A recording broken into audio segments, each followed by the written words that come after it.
Long ago, in the very beginning, God created a beautiful paradise called the Garden of Eden.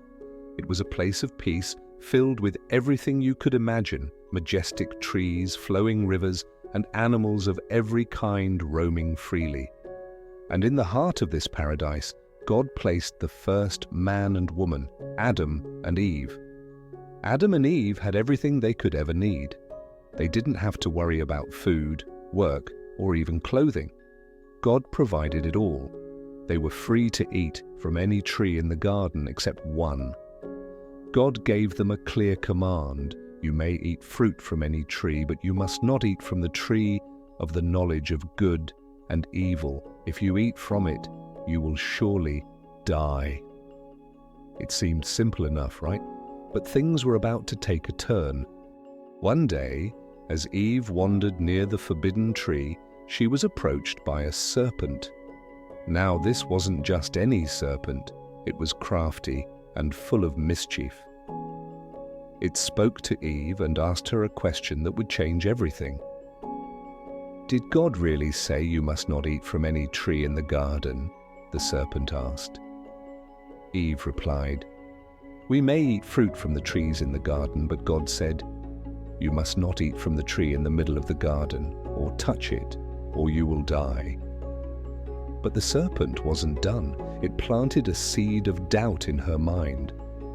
"You will not surely die," it said.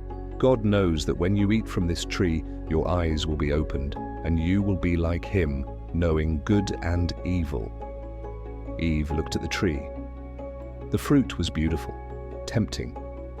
She thought about what the serpent said. What if the fruit really did make her wise like God? What if it wasn't so bad after all? So she took the fruit and ate it. Then she handed it to Adam, and he ate it too. In that moment, everything changed. Their eyes were opened just as the serpent had said, but not in the way they hoped. For the first time, they felt shame. They realized they were naked and hurried to cover themselves with fig leaves.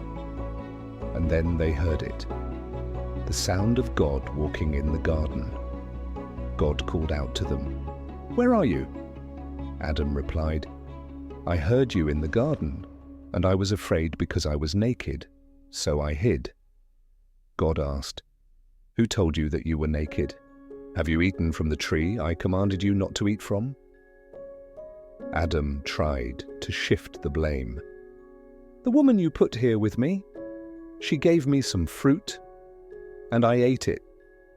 Eve, in turn, blamed the serpent. "The serpent deceived me, and I ate."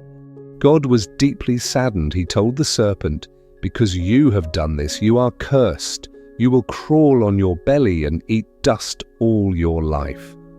To Eve, he said, "Childbirth will now be painful, but your desire will be for your husband, and he will rule over you." And to Adam, God said, "Because you listened to your wife and ate from the tree, the ground is cursed. You will have to work hard to grow food, and one day you will return to the dust you were made from." Then God made garments for Adam and Eve to cover them. But they could no longer stay in the Garden of Eden. God sent them out into the world to live, away from the paradise they once knew. To protect the garden, he placed mighty angels with flaming swords at its entrance, guarding the tree of life. This story reminds us of the consequences of disobedience and the power of choice.